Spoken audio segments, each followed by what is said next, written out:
तो hello guys, welcome back to your YouTube channel Siddharth भैया, जहां हम मैथमेटिक्स पढ़ते हैं ना। बहुत इंटरेस्टिंग सीरीज है। तो आज हमारे ब्रह्मास्त्र सीरीज का डे 6 ऑफ क्वाड्रेटिक इक्वेशन। और आज हम क्वाड्रेटिक इक्वेशन को पूरी तरीके से पढ़ने वाले हैं ना, बहुत ढंग से। तो चलो आज चालू करते हैं इस चैप्टर को, इस रिवीजन सीरीज को, जहां हम क्वाड्रेटिक इक्वेशन के हर एक क्वेश्चन करेंगे या फिर हर एक छोटे छोटे क्वेश्चन को समझेंगे। ठीक है, तो चलो चालू करते हैं फिर।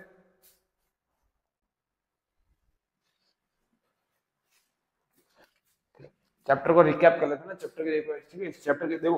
अब मैं तुमको बोलूं क्वाड्रेटिक इक्वेशन का जनरल फॉर्म क्या है, जनरल फॉर्म। ठीक है, general form of quadratic equation. तो हम क्या लिखेंगे भाई कि, ठीक है, हम लिखेंगे general form of quadratic equation, general form of quadratic equation, general form of quadratic equation, general form of. क्या होता है, क्या होता है जनरल फॉर्म? ठीक है भैया, क्वाड्रेटिक इक्वेशन मतलब, ठीक है समझाता हूँ। देख, पहले इसका जनरल फॉर्म समझ, पहले इसका जनरल फॉर्म समझ। तो जे a x square plus b x plus c is equal to zero. This is known as your general equation. इसे हम लोग क्या बोलते हैं, इसको हम लोग बोलते हैं, ठीक है, ये हमारा जनरल इक्वेशन है। अब इसे क्वाड्रेटिक क्यों बोलते हैं भैया, इसे क्वाड्रेटिक इक्वेशन ही क्यों बोला गया? पहले तो बात, तो पहले तो हमें दो वर्ड का मतलब समझ में रहना चाहिए। एक होता है एक्सप्रेशन, ठीक है, और दूसरा होता है इक्वेशन, दूसरा होता है इक्वेशन। एक्सप्रेशन में कभी इज इक्वल टू जीरो या फिर कोई भी नंबर नहीं आता, वो सिंपली एक टर्म में रहता है, जैसे एक्स स्क्वायर, बस इतना खत्म। एक्सप्रेशन इक्वेशन का मतलब होता है वो इज इक्वल टू में जीरो रहेगा, मतलब a x square is equal to zero, is equal to one, is equal to two, is equal to three, या इज इक्वल टू कोई भी नंबर। एक्सप्रेशन का मतलब होता है खाली टर्म है। इक्वेशन का मतलब होता है वो इज इक्वल टू में अंदर कुछ और नंबर प्रेजेंट कर रहा है। This is difference between equation and expression, ये याद रखना। हमने इसको क्वाड्रेटिक इक्वेशन क्यों बोला, इससे हमने क्वाड्रेटिक इक्वेशन क्यों, क्योंकि एक्स की हाईएस्ट, एक्स की जो हाईएस्ट पावर है, एक्स की जो हाईएस्ट पावर है वो कितनी है, टू। हाईएस्ट पावर कितनी है, टू।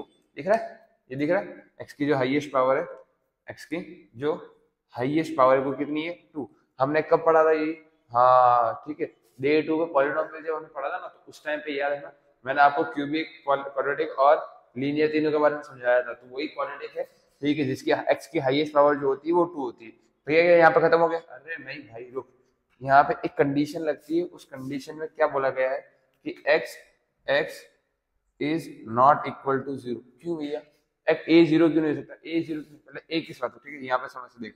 ठीक है, ये जो ए बी सी है, वो ए बी सी मेरा क्या है, ठीक है, ये मेरा क्या वेरिएबल, सॉरी ये मेरा कांस्टेंट है, ये मेरे कांस्टेंट है, ठीक है, ये मेरे क्या कांस्टेंट है। और एक्स जो है वो क्या है, मेरा वेरिएबल है। क्या है, मेरा वेरिएबल है। हाँ भैया, इतना समझ में आया। अब ये ए जीरो क्यों नहीं सकता? बाई चांस सपोज मान लो इस इक्वेशन के अंदर मैंने ए को रख दिया जीरो, ए को रख दिया जीरो, और बाकी equation as it is, zero x square plus b x plus c is equal to zero. क्या जीरो एक्स स्क्वायर कभी कुछ बचेगा क्या? ये तो जीरो हो जाएगा। बचा क्या, बी एक्स प्लस सी, एक्स की हाईएस्ट पावर कितनी, वन। तो क्या ये क्वाड्रेटिक है? नहीं भैया, ये तो लीनियर बन गया। ठीक है, हाँ लीनियर बन गया ना, तो लीनियर इक्वेशन बन चुका है। तो लीनियर इक्वेशन, ठीक है, ये तो लीनियर इक्वेशन बन चुका है। इसलिए कहा जाता है कि ए जो है वो कभी जीरो नहीं होगा। That's the reason. A zero ना होने का कारण क्या है कि आपका जो क्वाड्रेटिक इक्वेशन है, अगर उसका लीडिंग कोफिशिएंट अगर जीरो हो जाएगा तो किसके अंदर कन्वर्ट हो जाएगा, अब लीनियर के अंदर कन्वर्ट हो जाएगा, लीनियर इक्वेशन के अंदर कन्वर्ट हो जाएगा। ठीक है, चलो आगे बढ़ते हैं इसमें। हाँ, और कुछ जरूरी बातें। अब और कुछ जरूरी बातें क्या कि भैया, क्वाड्रेटिक इक्वेशन तो समझ में आया क्या है, कैसे है, वगैरह वगैरह, लेकिन इसे सॉल्व कैसे करते हैं? ठीक है, क्वाड्रेटिक इक्वेशन है मतलब सॉल्व करना सीखते हैं। तो देखो भैया, ऐसी बात है, इससे पहले क्वेश्चन कर लेते हैं क्वाड्रेटिक इक्वेशन के कुछ एग्जांपल। ठीक है, ठीक है, इंट्रोडक्शन एग्जांपल है क्वाड्रेटिक इक्वेशन की पहचान। ठीक है, जैसे मैंने पहला सवाल दे दिया कि x माइनस टू का whole square is equal to x plus four, this is quadratic equation. Second question मैंने दे दिया x minus x plus four, x square minus x square is equal to x plus two. ठीक, क्या ये quadratic equation है? देखो तो दोनों ऐसे ही ना, हमें क्वेश्चन में है ना घुमा दिया जाता है, तो उस टाइम में हम क्या करें? तो भैया उस टाइम पे कुछ मत करो, तुम जो है इक्वेशन है उसे पकड़ो। जैसे मैंने पहली वाली पकड़ी, x माइनस टू का होल स्क्वायर क्या हो जाएगा, x square minus four x plus two is equal to x plus four. अच्छा, इसको ये साइड लेके आ जाओ, इन दोनों टर्म्स को, तो ये क्या हो जाएगा, x square minus four x plus two और ये प्लस एक्स है, ये साइड आके minus x, minus 4 is equal to 0। तो क्या x square minus 5x minus 2, इसमें कोई चेंज आएगा? ठीक है, इसमें कोई चेंज आएगा नहीं।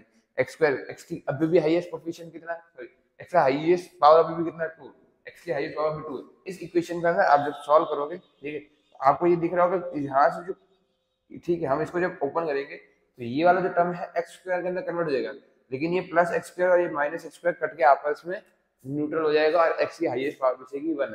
तो क्या ये जो है मेरा क्वाड्रेटिक इक्वेशन है और ये मेरा जो क्वाड्रेटिक इक्वेशन नहीं है? सिंपल सी बात है। ठीक, इतना फटाफट, ठीक है, एनसीईआरटी किताब लेके आप साथ में बैठा करो और इसे की फोटो खींच लो, बढ़िया सा, बहुत सुंदर सुंदर दिख रहा है आज तो। चलो आगे हम है ना कुछ मेथड्स की बात करते हैं, मेथड की। इसे हम नहीं रफ करते ना, अच्छा लग रहा है।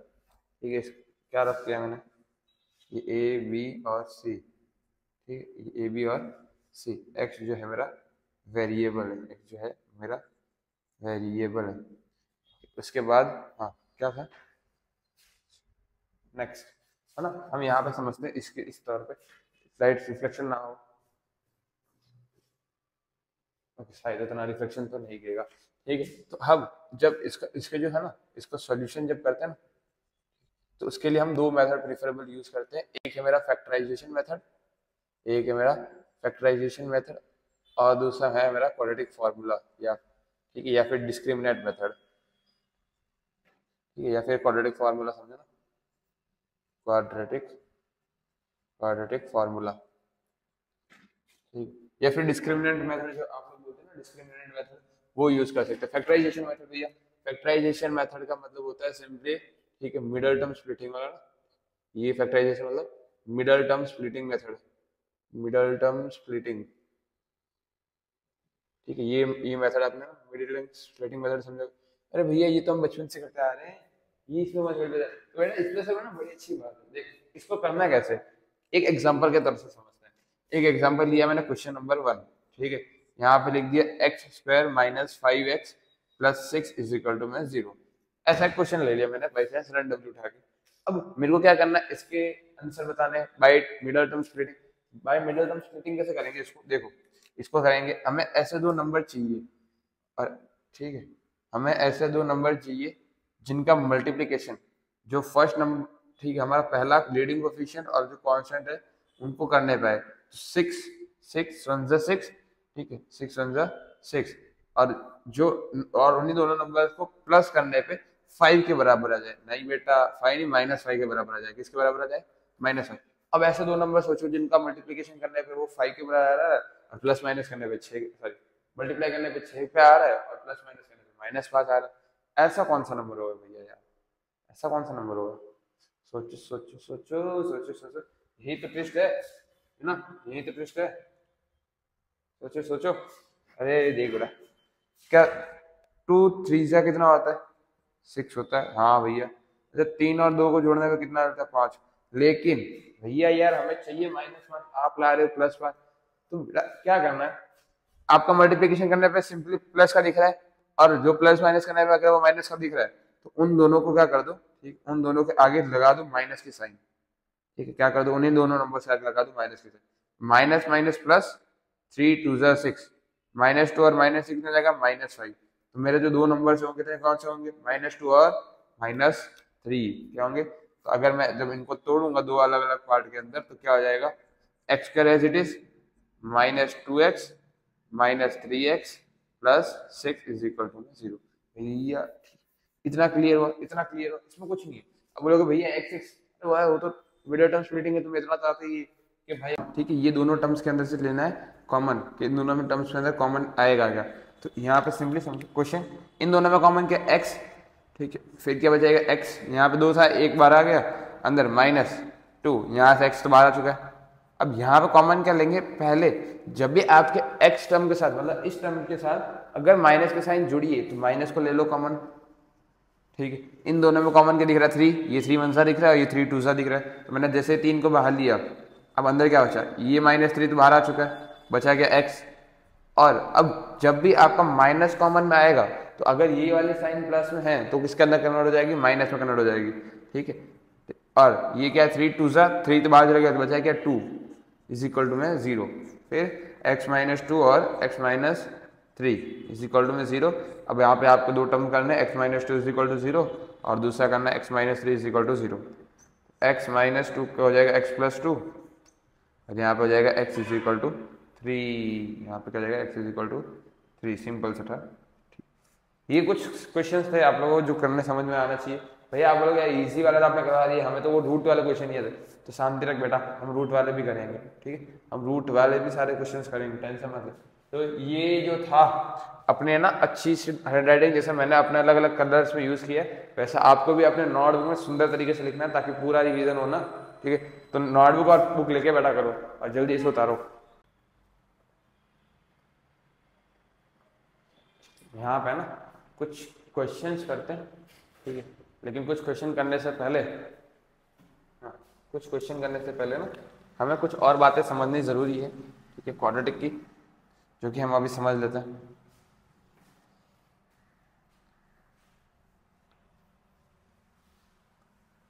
ठीक है, अब जैसे हमने इस सॉल्यूशन के अंदर देखिए दो पार्ट देखे थे, कौन से एक था आपका क्वाड्रेटिक फॉर्मूला और दूसरा था factorisation.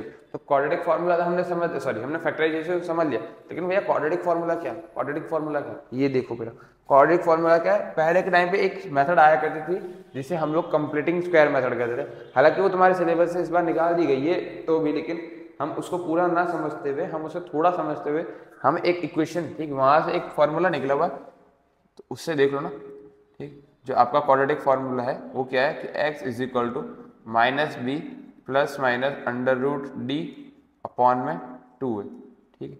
This is known as your quadratic formula.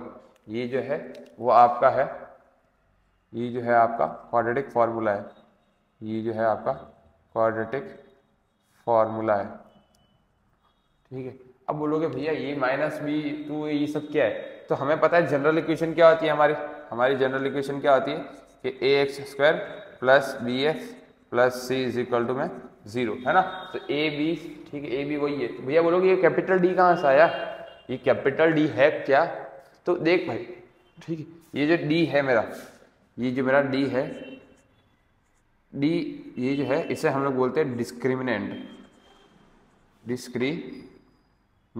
ठीक है, ये हमारा डिस्क्रिमिनेंट। भैया डिस्क्रिमिनेंट मतलब देखो, पहले तो डिस्क्रिमिनेंट की वैल्यू समझो कि डिस्क्रिमिनेंट इज इक्वल टू होता है b square minus 4ac, b square minus 4ac, ठीक है, ये होता है डिस्क्रिमिनेंट हमें सिंपली शॉर्ट में लिखा है। अगर मैं इसको इसी इक्वेशन का एलोंगेट कर दूं या फिर बड़ा कर दूं तो ये कुछ इस प्रकार दिखेगा, ठीक है। इसे अगर मैं कुछ ऐसे कर दूं तो ये क्या दिखेगा कि x is equal to minus b plus minus under root में बी स्क्वायर माइनस 4ac। हाँ, अब भैया पूरा समझ में आ रहा है, ठीक है, अब समझ में आ रहा है, ठीक है, बी स्क्वायर माइनस 4ac।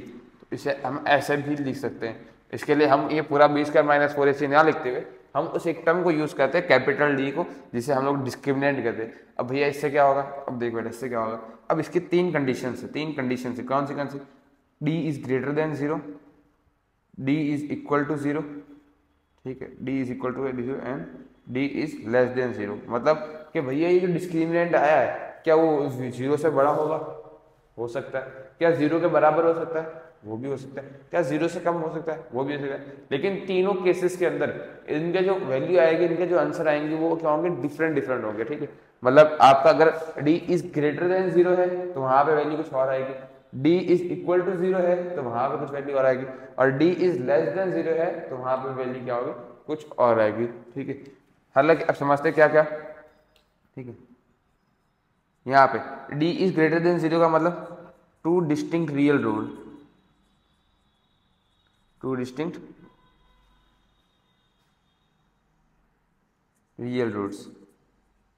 यहाँ पे 2 रूट्स मिलेंगे हमें, ठीक, यहाँ पे, ठीक। अब आगे 2 इक्वल रियल रूट्स,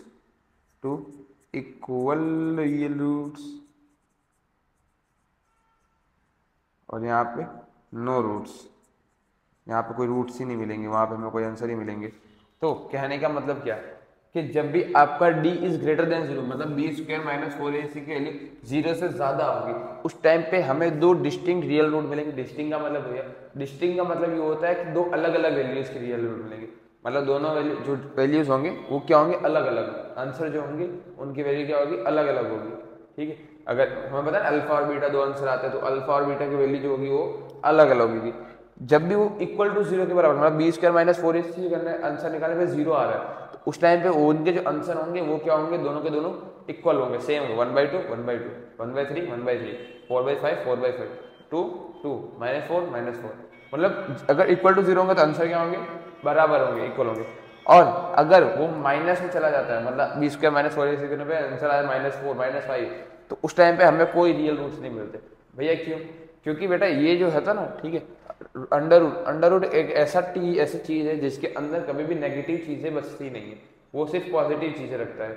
नेगेटिव तो उसको चाहिए ही नहीं। तुम अपनी जिंदगी में लेके बैठे हो बहुत सारी नेगेटिविटी, तो सब बाहर फेंको। जैसे ये अंडर रूट नहीं रखता ना नेगेटिव चीजों को, भाई तू निकल यहाँ से, हमें नहीं चाहिए तू, ठीक है, तो वो सिर्फ पॉजिटिव चीजों को रखता है। अगर नेगेटिव चीजें आ जाती तो वहां पे आंसर देता ही नहीं है।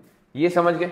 अब ठीक है, state the roots of the quadratic equation a² plus bx plus c is equal to 0, a is not equal to 0 if b² minus 4ac greater than 0। b² minus 4ac मतलब discriminant, discriminant is greater than 0 मतलब two distinct real root. अब बोला क्या गया, quadratic के roots पता करो। Roots कैसे पता करोगे, ये देख भाई, रूट्स तेरे को सामने दिए हुए, ये दिए हुए। अब बोला कि यहाँ भैया क्वाड्रेटिक के दो रूट है, यहाँ पे एक कैसे बता, तो बेटा ये प्लस माइनस को दिख रहा है, तो ये क्या हो जाएगा, एक हो जाएगा x is equal to -b plus under root में d अपॉन में 2 है, और जो मेरा दूसरा आंसर हो जाएगा वो हो जाएगा -b minus under root d upon में 2 है। ये दो आंसर होंगे ना आपके, ये दो आंसर होंगे आपके, जिसमें एक क्या लगेगा -b plus d plus under root d upon 2 है, प्लस लगेगा, और यहाँ क्या लगेगा, माइनस लगेगा। तो ये है ना, ये याद है, दो अलग अलग रूट्स है हमारे पास, ऐसा नहीं। और इसको ना इसलिए हम लोग यहाँ पे प्लस माइनस दोनों लगाते हैं। ये फॉर्मूला कैसे डिराइव होता है ये पूरा आपको श्रीधराचार्य लॉ के अंदर समझाया जाता था, ठीक है, लेकिन वो कंप्लीटिंग स्क्वायर मेथड या फिर श्रीधराचार्य इक्वेशन जो है वो हटा दिया गया आपके सिलेबस से, तो हम उसे ना पढ़े तो बेहतर है। तो हम आगे कुछ और ना, आगे क्या बढ़े, आगे बढ़ने से पहले एक आध सवाल और करते हैं ना, जैसे कि आपका ये वाला हो गया, find the value of discriminant. Discriminant की वैल्यू पता नहीं है ना, ठीक है, किसकी वैल्यू पता करनी है, डिस्क्रिमिनेंट की value for the given quadratic equation, इस इक्वेशन के लिए। तो ये देखो भाई, x² plus 6x plus 9 is equal to 0। हमें पता है डिस्क्रिमिनेंट की वैल्यू कैसे निकालते हैं, b² माइनस 4ac है ना, तो b² मतलब आपका x का कोफिशिएंट b, तो ये 6, तो 6 का स्क्वायर माइनस 4 अपनी जगह पे, a कितना है 1 ना, कुछ ना लिखा हो तो 1, c कितना है 9, तो 6 6 36 माइनस 9 4 36। अरे वाह, इसका आंसर आ जाएगा 0। तो डिस्क्रिमिनेंट किसके बराबर आया, 0। मतलब क्या होगा, यहाँ पे एक बात समझ में आ गई कि भाई डिस्क्रिमिनेंट मेरा 0 है, तो इस इक्वेशन के जो रूट्स आएंगे ना, इस इक्वेशन के जो रूट्स आएंगे ना, वो भी क्या होंगे, ठीक है, इक्वल होंगे। क्या होंगे, इक्वल होंगे, ठीक। यकीन आओ ना तो इसके अंदर वैल्यू पुट करके देख लेना, दोनों सेम आंसर आएंगे, दोनों क्या होंगे, सेम आंसर आएंगे। आगे बढ़ते कुछ और क्वेश्चंस के साथ।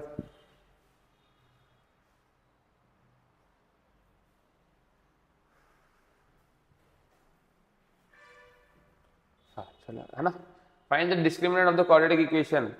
गुजरात बोर्ड 2011 का सवाल है, ठीक है, गुजरात बोर्ड 2011 का सवाल है, डिस्क्रिमिनेंट फाइंड करना है।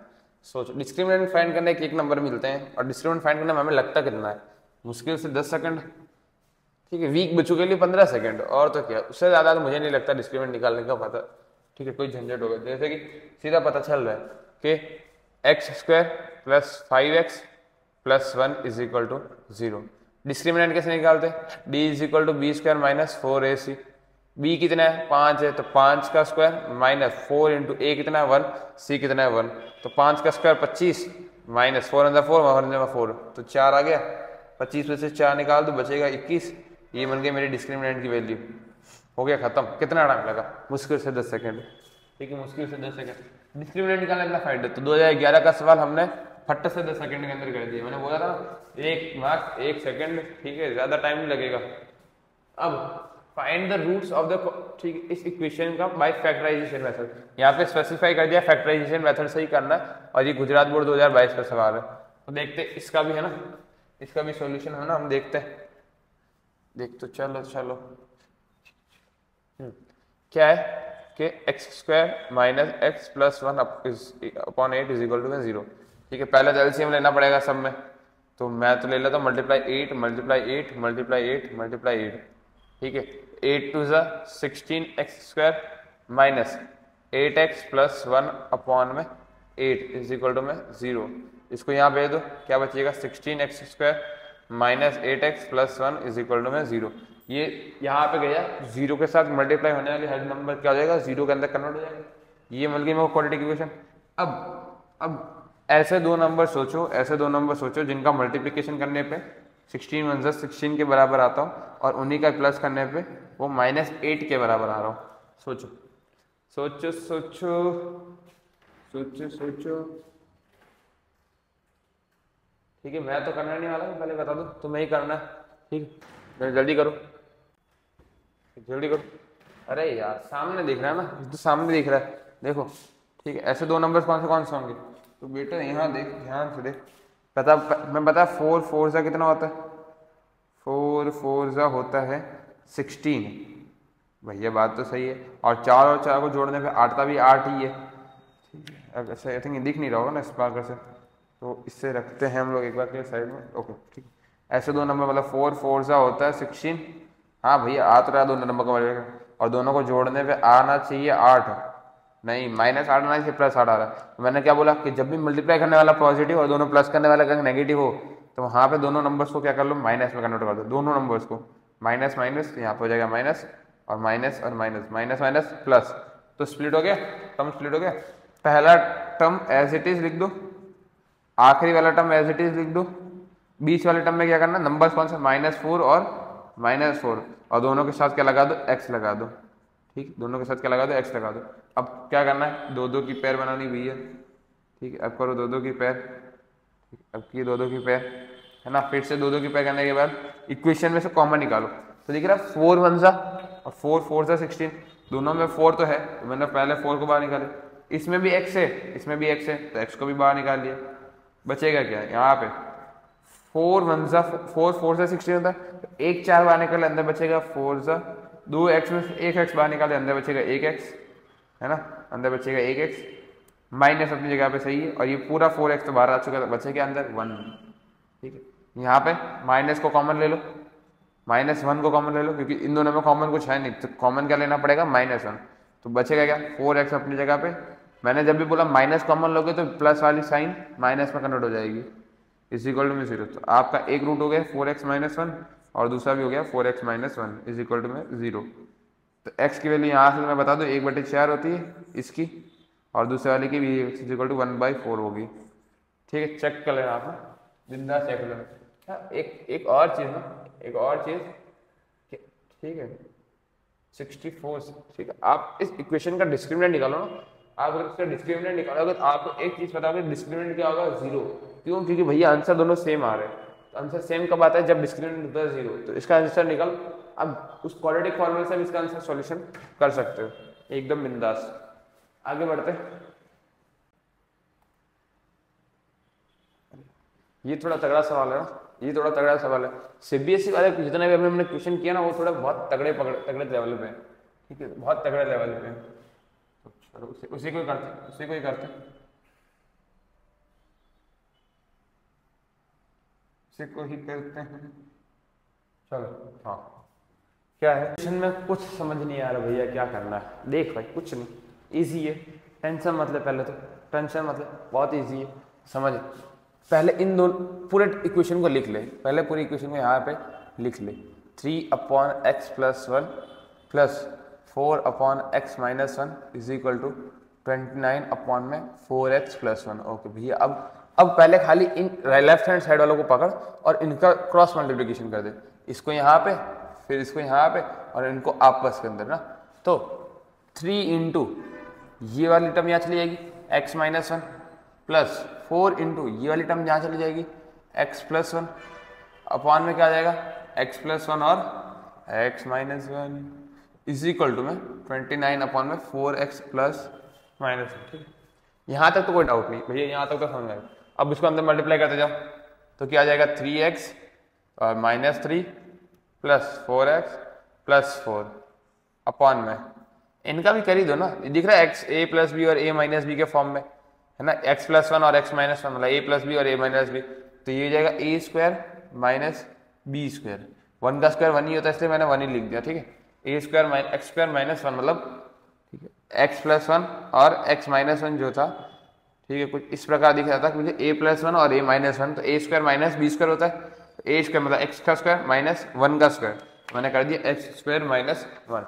अच्छा, 3x और प्लस 4x कितना हो जाएगा भैया 7x, और प्लस माइनस 3 और प्लस 4 भैया प्लस 1 अपॉन में x square minus 1 is equal to, है ना, इज इक्वल टू में साथ में लिखते रहना हर बार, 29 अपॉन में 4x माइनस 1, 4x माइनस 1। तो अब ये वाली टर्म्स यहाँ पे चली जाएगी, ये वाली टर्म्स यहाँ पे चली जाएगी, क्रॉस मल्टीप्लिकेशन भैया। तो 7x प्लस 1 और दूसरा 4x minus 1 is equal to में 29 इंटू एक्स स्क्वायर माइनस 1।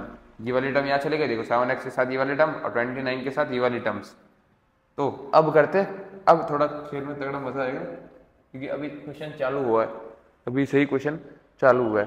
तो देखो 7 इंटू 4x, 7 4 ज़ा 28, x इंटू एक्स स्क्वायर, फिर यही 7 वाला टर्म किसके साथ माइनस 7, तो माइनस 7x, फिर प्लस 1 इंटू 4x और फिर प्लस 1 इंटू माइनस 1, तो प्लस 1 माइनस 1 कितना जाएगा, प्लस माइनस माइनस और 1 1 सा 1 इज इक्वल टू में 29, इसके साथ कन्वर्ट एक्स स्क्वायर और फिर 29 पहले इसके साथ की, अब इसके साथ माइनस 29 हो भैया। देखो भाई अब यहाँ पे तो 28x स्क्वायर माइनस 7x और प्लस 4x कितना हो जाएगा, माइनस 7 और प्लस 3 सॉरी प्लस 4 हो जाएगा minus 3x plus minus 3x और माइनस 1 इज इक्वल टू में 29x स्क्वायर माइनस 29। हो गया, खेल खत्म। ओके ठीक है, तो 29x, अच्छा ये जितनी भी टर्म्स है ना, ये जितनी भी टर्म्स है उसको उठा के दूसरे साइड पटक दो। तो मैंने ए वाले टर्म्स को लिखा पहले माइनस 29, ये वाली जितनी भी टर्म्स है ना उठा के इस साइड पटक दी, मतलब ये प्लस 28x, तो ये कितना जाएगा minus 28x square, minus 3x है तो प्लस 3x हो जाएगा, अब माइनस 1 है तो प्लस 1 हो जाएगा इज इक्वल टू में 0। अब आगे बढ़ते हैं, plus 29x square minus 28x square, तो 29 माइनस 28 कितने में कितने आएगा 1x स्क्वायर, प्लस 3x अपनी जगह पे सही है, फिर माइनस 29 और प्लस 1, माइनस 29 और प्लस 1 करने पे आ जाएगा 28 ना भैया minus 28, minus 28 is equal to में 0। अब सोचो फिर से दो नंबर्स, मेरे को ये करना है मिडिल टर्म स्प्लिटिंग से, ठीक है, तो दो नंबर सोचो, जल्दी जल्दी सोचो, आप लोगों के ऊपर है, जल्दी सोचो। अरे भैया ये दिख तो रहा है 7 4 28 है, ठीक है, तो एक्स स्क्वायर 7x 7 4 28 होता है, ठीक है, और लास्ट में माइनस 28। अब बोलोगे भैया अब क्या करोगे आप, किसके ऊपर माइनस लगाओगे, तो हमेशा याद रखना बेटा, आपको जो टर्म दिया ना बीच वाला उसके ऊपर कौन सी साइन लगी हुई है, तो 3 के आगे कौन सी साइन है प्लस की, तो बड़ा नंबर होगा उसके आगे प्लस लगेगी, तो बड़ा नंबर कौन है 7, उसके आगे प्लस लगा दो और दूसरे के आगे माइनस लगा दो। अब ले लो कॉमन दोनों में से, तो दोनों में से x कॉमन आ गया तो x प्लस 7 यहाँ पे बच गया, और यहाँ पे माइनस 4 कॉमन ले लो तो x प्लस 7 बच जाएगा, तो एक हो जाएगा x प्लस 7 और दूसरा टर्म हो जाएगा x माइनस 4, खत्म। अब बाकी आप कर लो, बाकी तो आपके भरोसे, ठीक है। ये इतना ही सिंपल था, खाली दिखने में हार्ड क्वेश्चन लेकिन हार्ड होते नहीं है, तो जरा बेचैनी से करना, अच्छे से करना। आगे बढ़ते कुछ और क्वेश्चन के साथ। Find the roots of x square minus 4x root 3 plus 4, क्या होगा, क्या होगा, रूट्स निकालने को बोला हमें, तो क्या रूट्स निकालने बोला, कौन सी मेथड से निकालना हो हमें कोई लेना देना नहीं, तो हम करेंगे इसके लिए ना बहुत आसान से, बहुत सिंपली, ठीक है। क्वाड्रेटिक फार्मूला है हमारे पास, ABCD निकालो, बात खत्म, है ना, खाली फार्मूला में रख दिए, बात खत्म। कैसे भैया, हमें पता है क्वाड्रेटिक फार्मूला क्या होता है, x is equal to minus b plus minus under root d upon में 2a, है ना, तो d किसे निकालते हैं, B square minus 4ac, b कितना है भैया माइनस 4 रूट 3 का होल स्क्वायर माइनस 4, a कितना है 3, सी कितना है 4, ओके ठीक डन। यहाँ देखो -4√3 का होल स्क्वायर मतलब माइनस इंटू -4√3 के साथ 2 बार मल्टीप्लाई, तो माइनस और माइनस तो हो गया प्लस भैया, 4 4 सा 16 और √3 और √3 कितना आ जाएगा 3, 16 3 सा कितना हो जाएगा, ठीक है ये हो जाएगा 48, 16 3 सा 48। इनका मल्टीप्लाई कैसे करते हैं मैंने बता दिया, पहले नंबर ठीक है माइनस माइनस प्लस कन्वर्ट हो गया, 4 4 सा 16 ओके, और 3 √3 और √3 कितना जाएगा 3, तो यहाँ पे मल्टीप्लाई में 3, तो 16 3 सा 48, मतलब बी स्क्वायर की वैल्यू कितनी आ गई मेरी, बी स्क्वायर की वैल्यू आ गई मेरी 48 माइनस माइनस, यहाँ देखो 3 4 सा 12, 12 4 सा ठीक है, 12 4 सा भी 48 ही होता है भैया, 12 4 सा भी 48, तो डिस्क्रिमिनेंट कितना आया मेरा 0, डिस्क्रिमिनेंट कितना आया 0, ओके भैया कोई बात नहीं।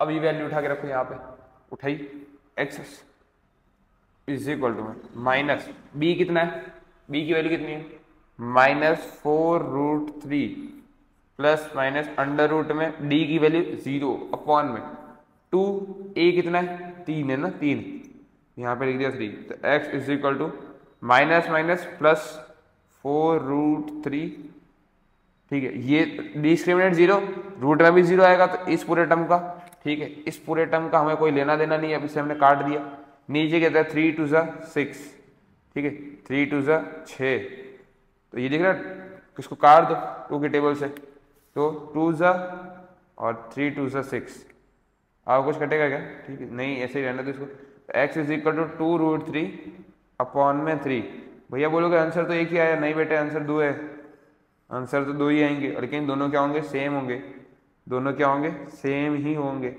कोई चेंजेस नहीं होगा दोनों के आंसर के अंदर, यही सेम आंसर आएंगे, यही क्या होंगे सेम आंसर आएंगे। बहुत ईजी है, खाली कॉन्सेप्ट को समझना है। क्या था इस क्वेश्चन के अंदर, कुछ नहीं था भाई, फोकट के 2 नंबर मिल गए, ठीक है 2020 का सवाल है गुजरात बोर्ड का। कैसे देखो, जब तक हमें कोई मेथड स्पेसिफाई नहीं करना हम अपने तरीके से कर सकते हैं, लेकिन जहाँ पे लेकर लिख दिया, जिससे पहले वाले क्वेश्चन में देखा फैक्टराइजेशन मेथड लिखा था, तो हमें उसको फैक्टराइजेशन से करना पड़ा, अगर इसके आगे भी लिख दिया था बाई फैक्टराइजेशन मेथड, तो हमें इसको भी करना भी पड़ता, लेकिन हमने नहीं किया, क्यों, क्योंकि हमें जरूरत नहीं थी, हमें ये आता था, है ना। तो आगे बढ़ते आगे और क्वेश्चन के साथ।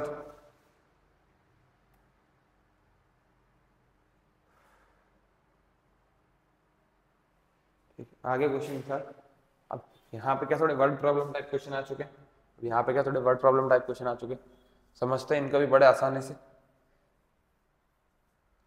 तो देख भाई, देखो देखो ध्यान से देखो क्या लिखा हुआ है, find the 2 consecutive odd positive integers whose sum of whose square is 290। यहाँ क्या बोला है, सिंपल है, कुछ नहीं समझ। पहले तो क्या कॉन्जिक्यूटिव वर्ड यूज किया, मतलब लगातार वाला लगातार, है ना। उसके बाद ऑड यूज किया, ऑड पॉजिटिव, तो दिख रहा है 1, फिर 2 होता है, फिर 3 होता है, फिर 4 होता है, फिर 5 होता है, फिर 6, क्या ये कॉन्जिक्यूटिव है, हाँ भैया। ऑड वाले कौन से, पहला 1 आएगा, फिर 3 आएगा, फिर 5 आएगा, तो दिख रहा है नंबर में इंक्रीमेंट कैसे हो रहा है। मैंने मान लिया इसको x है, तो मैं इसमें x में कितना जोड़ रहा हूँ, 1 के अंदर में कितना जोड़ू कि मेरे को 3 मिल जाएगी, 2, तो x + 2, और कितना जोड़ू x + 4। भैया सिंपल है, 2 के साथ में जोड़ेंगे, ऐसा तो है नहीं 1 जोड़ेंगे, 2 जोड़ेंगे तभी मुझे मिलेगा। अगर मैंने 1 के साथ 1 जोड़ दिया मेरे को तो ये मिल जाएगा, जो कि ऑड है नहीं, जो कि क्या है इवन नंबर है। तो मुझे ऑड नंबर के लिए क्या चाहिए, हमेशा जो नंबर लिया है, अगर मैंने एक ऑड नंबर लिया तो उसके अंदर मैं +2 करूंगा तो ही मुझे क्या ऑड मिलेगा, है ना, तो ही मुझे क्या ऑड नंबर मिलेगा। अब ठीक है, अब मैंने मान लिया एक तो x था, तो दूसरा मेरा क्या हो जाएगा x + 1, ठीक है। अगर मैंने एक को x मान लिया तो दूसरा मेरा क्या जाएगा x + 1। Consecutive odd positive, sum of whose square, ठीक है, दोनों का सम करना है और दोनों का स्क्वायर लेना है। दोनों का क्या करना है, दोनों का स्क्वायर लेने पे जो मुझे वैल्यू मिलेगी वो है 290।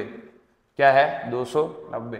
तो करते हैं इसको सॉल्यूशन, तो x² होने पे आता है, तो 2 तो जोड़ा ही ना हमने, तो ये x² प्लस, ठीक है, x² प्लस, अब इसका एक्सपेंशन करो तो x² + 4x + 2, सॉरी 2 का square 4 is equal to 290, sorry my mistake, ये हो जाएगा कुछ, देखो x² + x² 2x², और ये कितना 4x अपनी जगह पे है, ये +4 और ये 290 ये चले गए -290 इज इक्वल टू में 0। तो 2x² + 4x और यहाँ पे इसको माइनस कर दो तो -286। सब में से 2 कॉमन ले लो। दिख रहा है इसके अंदर भी इवन नंबर 2 कॉमन आ जाएगा। तो 2 जैसे मैंने कॉमन लिया, अंदर क्या बचेगा x² + 2x minus 143 is equal to में 0। इसको ये साइड लेके आ जाओ तो वो 0 चला जाएगा अपने आप। ठीक है, तो x² + 2x minus 143 is equal to में 0। अब इसका है ना, इसका आंसर जल्दी से कमेंट में फेंक के मारो ना, इसका आंसर जल्दी से जल्दी कमेंट में फेंक के करो, क्योंकि इक्वेशन बन गई इस बार, लास्ट टाइम गलत बन गई थी, इस बार सही है। ठीक है, ये रही इक्वेशन तुम्हारी। इससे क्वाड्रेटिक फॉर्मूला के अंदर डिस्क्रिमिनेंट निकालो और डिस्क्रिमिनेंट से डिसाइड करो कि भाई ये जो होगा इसके रियल रूट्स मिलेंगे कि नहीं मिलेंगे। जहां तक मुझे पता है इसके रियल रूट्स मिलेंगे। ठीक है, तो इनके रियल रूट्स जो भी होंगे आप इसके आंसर जल्दी से कमेंट में फेंक के मारो। आगे बढ़ते हैं हम कुछ और क्वेश्चंस के साथ।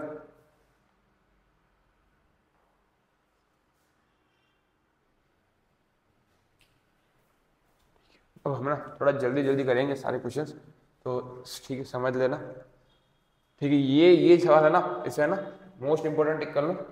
इस सवाल का ना मोस्ट इंपोर्टेंट टिक कर लो, ये बहुत जरूरी सवाल है, क्योंकि ये CBSE में भी पूछा गया और गुजरात बोर्ड में भी पूछा गया, दोनों जगह पूछा गया, मतलब इंपॉर्टेंट तो होगा। देखो, और ये बुक का क्वेश्चन है, जैसे हमने अभी पहले वाला क्वेश्चन किया था ना, सेम वैसा ही है, सेम वैसा ही है, कोई चेंजेस नहीं है ज़्यादा। 11/30। देखो इसको यहाँ भेज दो, क्या हो जाएगा, ये यहाँ आ गया x - 7 माइनस, ठीक है, ब्रैकेट में क्या जाएगा, ये वाला टर्म के साथ x + 4 अपॉन में x + 4 और x - 7 इज इक्वल टू में 11/30। हालांकि मार्कर चल नहीं रहा अब तो। ठीक है, तो अब देखो इसमें कैसे करने का, x - 7 अपनी जगह पे माइनस इंटू, ठीक है, अभी माइनस को अंदर भेज जाओ तो x माइनस, ठीक है, प्लस माइनस माइनस और ये plus minus into plus minus और ये 4 × 4 अपॉन में। ठीक है, यहाँ करते हैं, नीचे क्वाड्रेटिक बनेगा अब तो। x इंटू एक्स क्या हो जाएगा, x², x into -7x 4 into x तो +4x और plus minus minus 7 × 4 = 28 is equal to 11/30। भैया ये दिख रहा है +x और -x तो कट गया, -7 और -4 बचेगा -11 अपॉन में x², -7x + 4x भैया -3x -28 is equal to 11/30।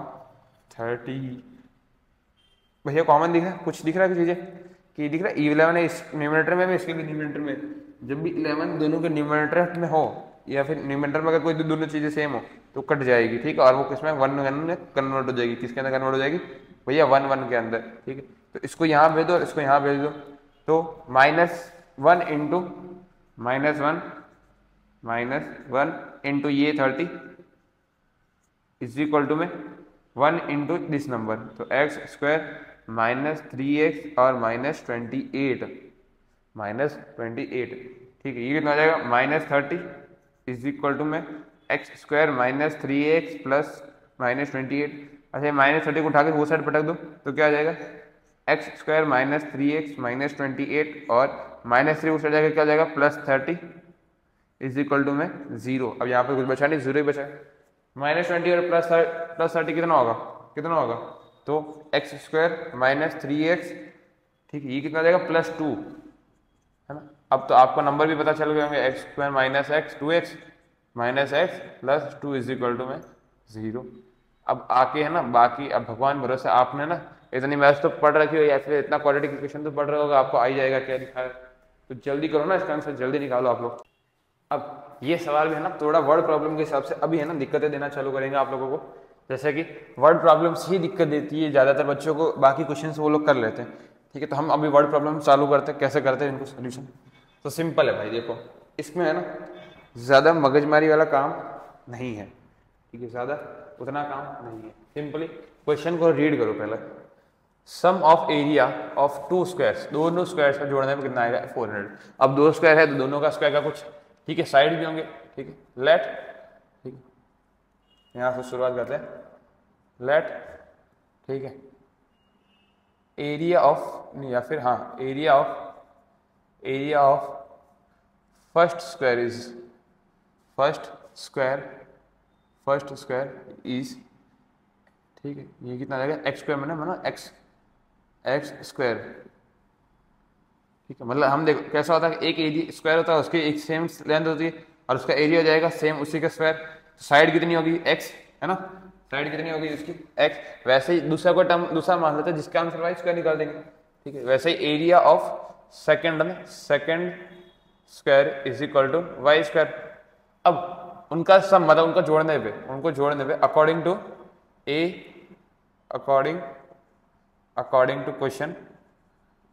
To question क्या बोला गया, पहला क्या था कि उनके एरिया को जोड़ने पे, एरिया का x square plus Y square जोड़ने पे कितना आएगा, 400 मीटर स्क्वायर के बराबर आएगा। आगे if the differences between the parameter of this square is 16। अब उनके पैरामीटर, अगर स्क्वायर का एरिया अगर एक्स स्क्वायर होगा तो उनकी अगर मैं पैरामीटर की बात करूं, ठीक है, तो स्क्वायर का पैरामीटर हमें पता क्या होता है, 4x होता है, ठीक है, ये पहले वाले के लिए। और अगर मैं पैरामीटर दूसरे वाले की बात करूं तो कितना आएगा 4y। अब इनके डिफरेंसेस मतलब इनको माइनस करने पे, डिफरेंसेस का मतलब माइनस करने पे, मतलब 4x माइनस 4y करने पे वो कितना आ रहा है, 16 आ रहा है। अब भैया अब यहाँ देखिए, ठीक है, डिंग डिंग डिंग डिंग डिंग डिंग डिंग। अब मैं ये सोच रहा हूँ हम इन दो वेरिएबल को इंट्रोड्यूस क्यों कर रहे हैं, है ना। हमें दो वेरिएबल को इंट्रोड्यूस नहीं करना चाहिए, जहाँ तक मुझे लगता है ऐसा तो नहीं करना चाहिए, लेकिन देखते क्या होता है, कर देंगे, क्या फर्क पड़ता है। इसमें से 4 कॉमन ले लो, बचा गया x minus y is equal to 16। तो 4 1 जा 4 4 से 16, तो x minus y is equal to कितना आ गया 4। अच्छा ये जो प्लस वाई है ना, इसको उठा के वो साइड पटक दो ताकि किसमें कन्वर्ट हो जाएगा, माइनस वाई वो साइड प्लस वाई। तो x is equal to 4 plus y. एक यहाँ तक का सॉल्यूशन कंप्लीट हुआ। फिर इसी इक्वेशन को पटक दो इस इक्वेशन के अंदर, इसको उठा के किसमें रख दो, इसके अंदर रख दो। तो ये क्या हो जाएगा, देखो x की जगह पे क्या आ जाएगा 4 प्लस वाई, तो x plus 4 plus square plus Y square तो अपनी जगह पे है, और यहाँ पे 400 मीटर है। कितना है 400 मीटर। तो देखो 4 का स्क्वायर कितना आ जाएगा 16 plus Y square plus 4 2 8 Y और plus Y square is equal to 400, है ना। तो Y square plus Y square कितना आ जाएगा 2y स्क्वायर, 8y अपनी जगह पे सही एकदम खुशी है, प्लस 16। अब ये जो प्लस 400 है इसको ये साइड लेके आ जाओ तो क्या आ जाएगा माइनस 400, कितना आ जाएगा माइनस 400। तो 2y स्क्वायर अपनी जगह पे प्लस 8y सही से अपनी जगह पे, इसको माइनस करके दिखाओ कितना आएगा, ये आएगा माइनस में 348, ठीक है, 384 आएगा। अब इन तीनों में कॉमन क्या दिख रहा है, 2 1 जा 2 4 2 जा 8, और यहाँ पे भी ये 2 नंबर है, इवन नंबर में लास्ट में 4 दिख रहा है। तो इनमें से मैं क्या निकाल देता हूँ, दोनों को 2 कॉमन निकाल दिया मैंने, 2 निकाल लिया कॉमन। तो बचेगा क्या y square plus 4y minus 192 is equal to में 0। ये प्लस 2 है ना, इसको ये साइड अगर नीचे भेज दूँ तो ये भी 0 में कन्वर्ट हो जाएगा। तो मेरी इक्वेशन क्या बची, y square plus 4y minus 192 is equal to में 0। भैया ये रही इक्वेशन तुम्हारी। अब आंसर निकालना है, सिंपल सी बात है। आंसर कैसे निकालेंगे, पहले मैं निकालूंगा डिस्क्रिमिनेंट। क्या आता है b square minus 4ac, b square, b कितना है 4 है, 4 का स्क्वायर 16 माइनस 4, ए कितना 1 और सी कितना 192, माइनस हमेशा भूलना नहीं, माइनस में लगा हुआ है तो माइनस लिखना है। अब दिख रहा है माइनस माइनस प्लस हो जाएगा, तो 16 प्लस, ठीक है, 9 2 जा 18, ठीक है। अब इसको मल्टीप्लाई कर लेना, ओके, 9 4 जा 36, 3 कैरी और यहाँ पे 7। अब इनको प्लस करो, 16 प्लस 176 कितना हो जाएगा, ये 4, ठीक है, यहाँ पे हो जाएगा 40, मतलब 1 कैरी का 7 6 7 8 784, ओके 784। किसका स्क्वायर होता है निकालो जल्दी, किसका स्क्वायर होता है 784। चलो कितना आया आंसर, कितना है, अरे बेटा यार देख तो रहा है ये कितना, d इज इक्वल टू 28 का स्क्वायर होता है, 28 का स्क्वायर हो गया है ना। डिस्क्रिमिनेंट निकाल लिया, मतलब x इज इक्वल टू हमें पता है minus b plus minus under root d upon में 2 ये होता है, होता है कि नहीं होता। ये हमने अंडर रूट निकाल लिया, ये अंडर रूट डी की वैल्यू है, 28 जो है वो अंडर रूट डी की वैल्यू है, भूलना मत, ठीक है। तो x is equal to minus b मतलब माइनस 4 प्लस माइनस 28 अपॉन में 2, 2 1 2 ही होता है। तो अब भैया कैसे, तो x is equal to -4 plus 28 upon में 2, और दूसरा जो होगा x इज इक्वल टू -4 और -28 अपॉन में 2। ठीक है, दोनों अलग अलग, एक बार में बीच में प्लस और एक में माइनस। तो x इज इक्वल टू कितना आ जाएगा 24 अपॉन में 2, और दूसरे में x इज इक्वल टू कितना आ जाएगा -32 अपॉन में 2। यहाँ पर कट गया, ये 12 आ गया, यहाँ पर कट गया, ये 16 आ गया। तो x इज इक्वल टू एक तो 12 और x इज इक्वल टू -16। ठीक है, ये रहे दो आपका आंसर 12 और 16। x sorry y y y y y y y y, हम y के लिए निकाल रहे, भूलो मत y y, ठीक है, गलत हो जाएगा वरना। y के लिए निकाल रहे ना, y के लिए हमने गलत लिख दिया। ठीक है, ये जो भी आंसर आया y के लिए आया। अब जो लेंथ होगी माइनस में होगी नहीं, तो ये जो हो जाएगा ये भी कट, x y की वैल्यू कितनी आ गई, y की वैल्यू आ गई 12, क्योंकि -16 तो होगा ही नहीं। माइनस में लेंथ कौन सी आती है भाई, कौन सी लेंथ माइनस में आती है। अगर y मेरा 12 है तो y की वैल्यू यहाँ रख दो, x इज इक्वल टू 4 + 12 कितना हो जाएगा 16। तो मतलब जो पहले बॉक्स, ठीक है, जो पहला बॉक्स था उसकी जो लेंथ थी वो 16 थी, और दूसरे की जो थी वो 12 थी। ठीक है, बहुत इजी क्वेश्चन था, ज़्यादा कुछ नहीं। और हाँ, ये इंपॉर्टेंट इसके लिए क्योंकि गुजरात बोर्ड में भी आया हुआ है और सीबीएसई में भी आया हुआ है। ठीक है, सीबीएसई और गुजरात दोनों में आया है, एक में 2018 में और एक में 2013 में, तो ज़्यादा कुछ था नहीं। ठीक है, समझ लेना भी आगे। नेक्स्ट बढ़ते अगले क्वेश्चन की तरफ। नेक्स्ट क्वेश्चन क्या है कि the perimeter of the right triangle is 60 centimetre. ठीक है, अगर पेरीमीटर ऑफ राइट ट्रायंगल का 60 दिया, हाइपोटेन्यूज 25 दिया, find the area of triangle. Okay भैया, यहाँ पे ये देने का कहना का मतलब क्या चाहता है, ये कहना क्या चाहता है, तो देख बेटा, ये कहना कुछ नहीं चाहता है। देख देख इसे है ना क्वाड्रेटिक में कैसे कन्वर्ट करते हैं। देख यहाँ पे सिंपल समझना क्या, वर्ड प्रॉब्लम मतलब क्या, आपको क्वाड्रेटिक को समझना है कि उसे बनाया कैसे जाता है। क्वाड्रेटिक को बनाना सीख लिया मतलब आपने सब सीख लिया। ठीक है, तो यहाँ पे एक पहले तो राइट एंगल ट्रायंगल बनेगा, राइट एंगल ट्रायंगल जिसका हाइपोटेनियस की साइड्स है वो है 25 सेंटीमीटर। ठीक है, ये ए पॉइंट, ये मेरा बी पॉइंट, ये मेरा सी पॉइंट।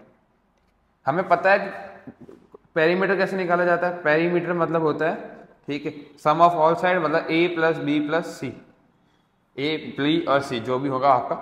अब a मुझे नहीं पता, b भी मुझे नहीं पता भैया, a मुझे नहीं पता, मुझे c पता है वो 25 है, c पता है वो 25 है, और पेरीमीटर पता है मुझे 60 है।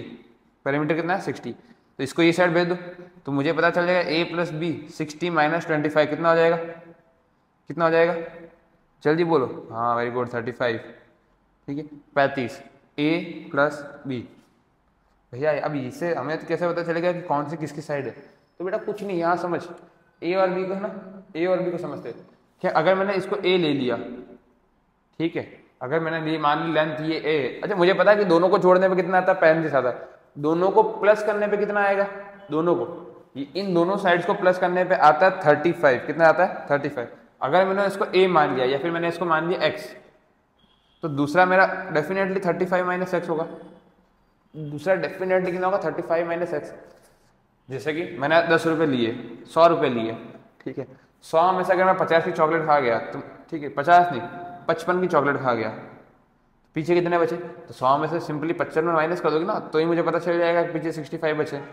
ठीक है, पीछे 65 नहीं बचे भाई, 45 बचे, है ना, पीछे 45 बचे, वो तो बाद में पता चलेगा कैसे, मैं टोटल अमाउंट में से उतना अमाउंट माइनस कर दूंगा। तो मैंने अगर इसको x माना है तो मैं पूरे टोटल अमाउंट में से उतने अमाउंट को माइनस कर दूंगा, तो मुझे ये वाली लेंथ मिल जाएगी। हो गया सॉल्व। हाँ हुआ भैया, अभी तो आपने खाली इतना उतना समझाया है। देख भाई, अब बोला क्या गया यहाँ पे, देख बोला गया राइट ट्रायंगल। राइट ट्रायंगल का मतलब Pythagoras theorem, AC square is equal hypotenuse का square is equal to perpendicular square is plus B का स्क्वायर, है ना, ऐसे कुछ बड़ा ना। तो AC स्क्वायर मतलब 25 का स्क्वायर, AB स्क्वायर, AB कितना x स्क्वायर प्लस BC कितना 35 - x, 35 - x का होल स्क्वायर, 5 का 6 6 25 इज इक्वल टू में x स्क्वायर प्लस 35 का स्क्वायर कितना होता है, देखो 35 का स्क्वायर होता है 25, यहाँ आ जाएगा 6 9 6 9, ठीक है, कितना आ जाएगा 9, और यहाँ पे जाएगा 5 2 से 10 और 30, तो ये 5 2 और ये जाएगा 9 12, है ना, हाँ 12, ठीक है, तो ये जाएगा 1 2 2 5 प्लस x स्क्वायर माइनस 35 2 से 70 x, भाई साहब बहुत बड़ा, बहुत बड़ा। अब क्वाड्रेटिक मैंने आपको बना के दे दी, क्वाड्रेटिक तो आपकी बन के रह गई है, ये रही क्वाड्रेटिक, बना चुका हूँ। ये क्या, इसको पहले सारे term x square plus x square, तो 2x² plus minus 70x plus 1225। अभी जो प्लस 65 है प्लस 625 है, इसको उठा के वो साइड पटक दो, तो ये जो प्लस 625 इसको उठा के वो साइड पटक माइनस 625 इज इक्वल टू में बचेगा 0। अब देखो 2x², ठीक है, यहाँ पे मेरे हिसाब से लाइट का रिफ्लेक्शन यहाँ पे पड़ रहा होगा, तो मैं यहाँ से ना यहाँ लिख देता हूँ, यहाँ पे देखो, तो 2x² माइनस 70x और प्लस 0 5 5 2 0, ठीक है, ठीक है ना, 600, दोनों में 2 कॉमन ले लो, x² minus 35x plus 300 is equal to में 0। भैया 2 आ गया, वो तो जब तक बोला कॉमन लेके वो साइड भेज दो। ये रही आपकी क्वाड्रेटिक। अब इस क्वाड्रेटिक में आपको क्या करना पड़ेगा, क्वाड्रेटिक फार्मूला रखो, क्वाड्रेटिक फार्मूला से उसको सॉल्व करके बात खत्म कर दो, सॉल्व किया बात खत्म। नेक्स्ट क्वेश्चन पे मूव करते हैं। अगला सवाल, ओहो इसमें है ना थोड़ा टाइम लगेगा, ठीक है, क्यों क्यों भैया टाइम लगेगा, देख बेटा आता तेरे को ये भी वाला है, लेकिन तुझे खाली समझने की देर है, यहाँ पे ना समझने की देर थोड़ी सी ज्यादा नहीं। यहाँ पे ट्रेन की बात की, देख एक होती है ट्रेन, एक होती है धीरे धीरे चलने वाली ट्रेन, वो एक फास्ट चलने वाली ट्रेन। अब धीरे ट्रेन और फास्ट ट्रेन में फर्क है, अगर ट्रेन अगर धीरे धीरे जाएगी तो हम थोड़ा लेट पहुंचेंगे, मुझे टाइम ज्यादा कंज्यूम होगा। भाई अगर मैं एकदम सुपर फास्ट में चला जाऊँ तो मेरा टाइम बचेगा, स्पीड उसकी ज्यादा होगी लेकिन मेरा टाइम तो बचेगा। और एक होगी जो धीरे धीरे चल रही होगी, उसमें मेरे को क्या लगेगा, टाइम ज्यादा लगेगा, ठीक है। तो यहाँ पे वही बोला गया, इन एक्सप्रेस ट्रेन 1 घंटा 1 hour less than passenger train to travel 132 km between the distance of Gandhinagar and the Vadodara without taking any consideration of the time will stop intermediate station. If the average speed of the express train is 11 km per hour more than the passenger train, ठीक है, find the average train of the two speed, ठीक है, speed of to train. बोला क्या कि एक है passenger train है और एक है एक्सप्रेस ट्रेन। जब एक्सप्रेस ट्रेन चलती है तो वो 1 घंटा बचा देती है लोगों का वही सेम डिस्टेंस कवर करने में।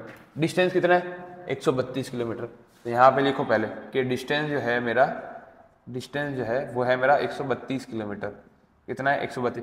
मतलब अगर यहाँ से लेके ये मेरा 132 किलोमीटर है, तो पैसेंजर ट्रेन को 1 घंटा ज़्यादा लगता है और एक्सप्रेस ट्रेन 1 घंटा पहले ही पहुँच जाती है, 1 घंटा पहले ही पहुँच जाती है, क्योंकि वो स्पीड में ट्रेन है। तो हमें कौन सी ट्रेन की कौन सी स्पीड हमें पता ही नहीं है। तो मैंने मान लिया कि स्पीड जो है, स्पीड को मैंने मान लिया x है, स्पीड को मैंने मान लिया कितना है, x है, x किलोमीटर पर हार की स्पीड से जो है गाड़ी चलती है। लेकिन अब एक क्वेश्चन और क्या बोला गया कि एक्सप्रेस ट्रेन की स्पीड जो है वो 11 किलोमीटर पर आवर ज्यादा है as compare to passenger train.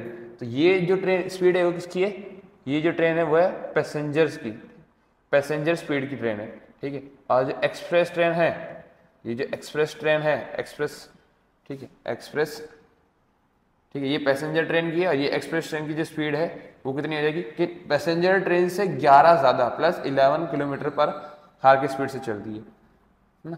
अब हमें पता है स्पीड का फॉर्मूला क्या होता है, speed is equal to distance upon time, distance upon time. तो मुझे एक बात बताओ कि डिस्टेंस पैसेंजर ट्रेन में कितना होगा, 132 किलोमीटर, टाइम कितना लगेगा, x। मैं मान लेता हूँ इसको S1 बोल दिया, ठीक है, वही एक x, ठीक है। वही अगर मैं उस दूसरी ट्रेन की बात करूँ S2 मतलब एक्सप्रेस ट्रेन की, उसमें डिस्टेंस कितना, उसमें भी उतना ही, लेकिन उसकी स्पीड, ठीक है, ओके सॉरी टाइम कंज्यूमिंग ना, उल्टा लिख दिया, ये टाइम यहाँ पे चला जाएगा, स्पीड यहाँ पे, हमें टाइम ही फाइंड करना है, ठीक। तो time is equal to distance upon speed, distance upon speed. तो डिस्टेंस कितना है, 132 किलोमीटर और स्पीड कितनी, x। ये पैसेंजर ट्रेन की, मतलब मैं मान लेता हूँ उसको T2, ठीक है, या फिर T1 मान लो, ठीक T1 मान लो ना। और ये मेरी T2 जो है वो train time consuming of speed distance upon speed. तो बेटा देख, डिस्टेंस टाइम 2, डिस्टेंस कितना, वही 132 किलोमीटर, स्पीड कितनी, x प्लस 11, ये मेरा टाइम 2। अब एक चीज क्वेश्चन में बोली गई है कि ये क्या लेती है, 1 घंटा कम लेते हैं। If speed of average speed, कहाँ गया क्वेश्चन, हाँ ये 1 आवर लेस, 1 घंटा कम लेती है। मतलब अगर मैं minus T2 is equal to 1 hour less, ठीक है, 1 घंटा कम लगेगा। मतलब अगर मैं पैसेंजर ट्रेन में से अगर एक्सप्रेस ट्रेन की स्पीड को, टाइम को माइनस कर दूँ, मतलब ये मेरा पैसेंजर स्पीड है, ज़्यादा टाइम लग रहा होगा, ज़्यादा टाइम लगे ना, तो ज़्यादा टाइम में से अगर मैं कम टाइम वाले को माइनस कर दूँ, मुझे कितना बचेगा 1 घंटा। कि अगर मेरे को सपोज टाइम मुझे पैसेंजर ट्रेन से लगा 3 घंटे और मुझे एक्सप्रेस ट्रेन से लगा 2 घंटे, तो 3 माइनस 2 करने पर कितना 1 घंटा बचा। तो वही बोला गया 1 घंटा जो है वो ज़्यादा लगेगा। तो पैसेंजर ट्रेन माइनस आपका एक्सप्रेस ट्रेन जो मुझे टाइम देगा कितना बचेगा 1 घंटा बचेगा, है ना। तो अब देखो इसकी वैल्यू रखते हैं ना अपने फटाफट, ठीक है, फटाफट इसकी वैल्यू रखते हैं। तो कितना आ जाएगा T1 132 upon x minus 132 upon x plus 11 is equal to 1 घंटा बचेगा। तो 132 दोनों में से कॉमन ले लो, बचेगा क्या 1 upon x minus 1 upon x plus 11 is equal to में 1, ठीक है। 132 को ऐसे रहने दो, ये वाला टर्म यहाँ पे, ये वाला टर्म यहाँ पे, तो x प्लस 11 ये माइनस एक्स, ठीक है, आपस में मल्टीप्लाई करना है ना, x into x x square plus 11 into x, ठीक है, 11x इज इक्वल टू में 132 दिख रहा है। प्लस x और माइनस x कट गया, बचेगा क्या 11, तो 132 इंटू 11 अपॉन में x square plus 11x is equal to ये, तो 132 इंटू 11 और ये जो पूरा आइटम है ना इसको इस साइड लेके आ जाएंगे, तो क्या हो जाएगा एक्स स्क्वायर प्लस 11x, इनका मल्टीप्लाई करके कितना आएगा 1452 ना, 1452 is equal to x square plus 11x, ठीक है।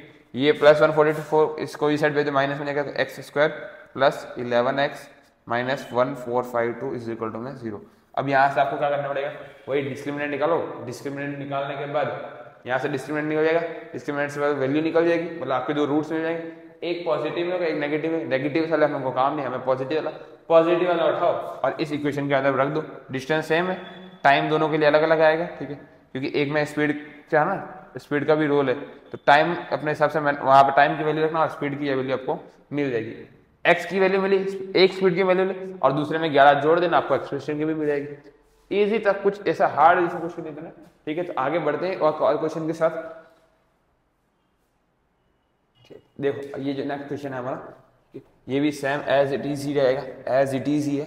एज इट इज का मतलब देखो, cyclist travel a distance 48 kilometre at the constant speed, ठीक है। कांस्टेंट स्पीड को मान लो x है, कांस्टेंट स्पीड को क्या मान लिया मैंने, x की स्पीड मान ली, क्या मान ली x स्पीड, ठीक है। डिस्टेंस पता है मेरे को, डिस्टेंस कितना है मेरा, डिस्टेंस जो है मेरा है 48 किलोमीटर का, ठीक है। और जो मेरी स्पीड है मुझे पता नहीं, तो मैंने उसको मान लिया कितना, मेरी स्पीड कितनी है, कितनी है, कितनी है, हाँ x माने ना, x किलोमीटर पर आवर की।